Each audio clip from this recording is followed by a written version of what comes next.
Maybe you're new to Star Citizen and you've heard about ship upgrades, or CCUs, or otherwise known as cross-chassis upgrades. How do these work and why are they helpful? Well, let me tell you now.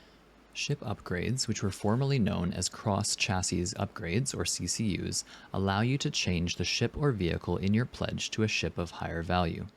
In order to upgrade a ship, you must first own a game package or standalone ship, which will then be used as the starting point or seed from which you will start your CCU or upgrade chain. Please note that in order to play Star Citizen, you will need to have a game package. Game packages are available from the Robert Space Industries website. Game packages are not only a single ship, but also include access to Star Citizen. It is important to have a game package at all times. Standalone ships or game packages are both eligible for upgrades. In order to purchase a ship upgrade, go to the Robert Space Industries website and click on Ship Upgrades.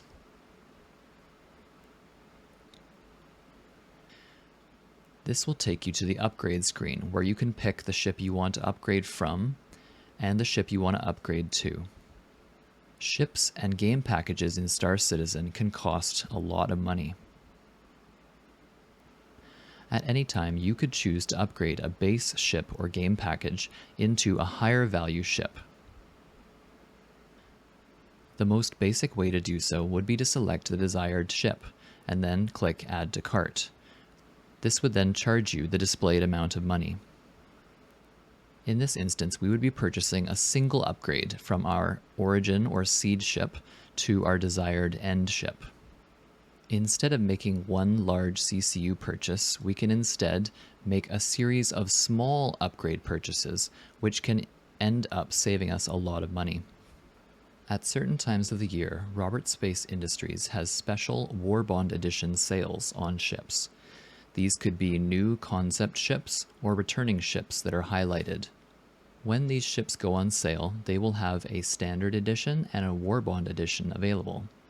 Warbond edition requires you to pay new money in order to purchase the upgrade or the ship outright, whereas the standard edition can be purchased by using in-store credit.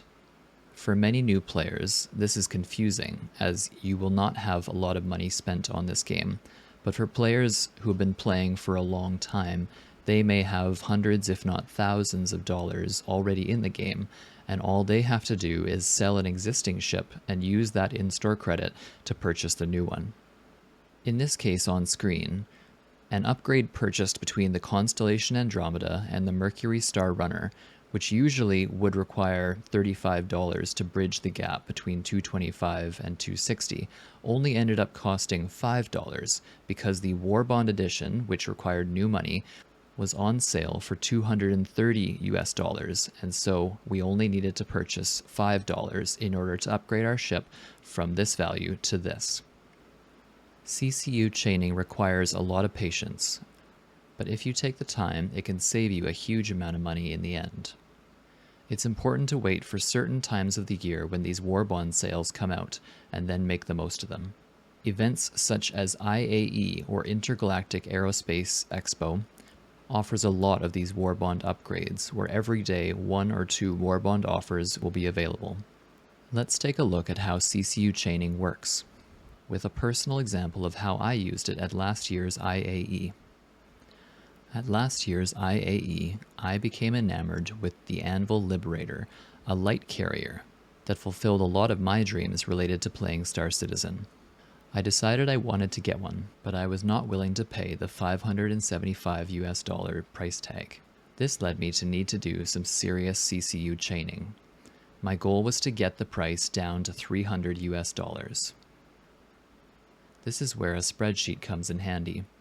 Each of these lines shows a layer in my CCU chain. I started my chain with the Anvil Spartan. The Anvil Spartan is not a ship or vehicle that I cared about, but it was a nice place to start my CCU chain. The reason for this was that the Anvil Spartan had LTI, or lifetime insurance, on it, and was a limited concept sale that took place during the same IAE. While the Spartan had a hefty price tag to get started with, it did allow me to have lifetime insurance on any future upgrade that I made from there. You'll notice on the spreadsheet that the Spartan is my seed ship that I began with and has a value of $80. In this case, however, I only paid $65 because there was a Warbond sale going on. That means that by paying $65, I ended up getting an $80 value from it on any future upgrades. Therefore, my savings after purchasing the Spartan was $15 all by itself. From the Spartan, I made an upgrade to the Raft. This upgrade cost me $30, but my end value is $125. This netted me an additional savings of $15. As you can see from these highlighted boxes, I managed to save a total of $270, netting myself a $305 Liberator. This was incredibly close to accomplishing my goal to get a $300 Liberator. It's important to note that the only way to save money on CCU chaining is to purchase these Warbond CCUs. The whole idea is you're putting in new money in order to get a limited release or concept ship sale. With the 2022 IAE fast approaching, I thought it would be helpful to make this video now so that people can prepare for any purchases that they absolutely want. On that note, at the time of me making this video, the Grey Cat STV is currently on sale. This vehicle is a perfect LTI token or seed ship for any CCU chain. The reason for this is if you purchase the Warbond pledge, it contains LTI or lifetime insurance. Not only do you save $5 compared to the actual value of the vehicle, but you also get the lifetime insurance, which will be applied to any ship that you upgrade to. CCU chaining depends on Warbond sales, and we can never predict what will be available at any given event. As stated earlier, CCU chaining does depend a lot on patience and being willing to wait for the right deal to come along. In the end, just remember, try not to get carried away. There's going to be so much to do in this game when it comes out fully, and you don't want to ruin the process of enjoying it for yourself. A few key purchases early on in the game may help you enjoy your early game experience, but don't ruin the rest for yourself even before the games come out. Every ship in the game will be available in the game just by playing it, so don't feel pressure to make purchases that you can't afford. I hope this video was helpful, and if it was, please consider giving a like and subscribing. Welcome to life in the verse, and stay safe.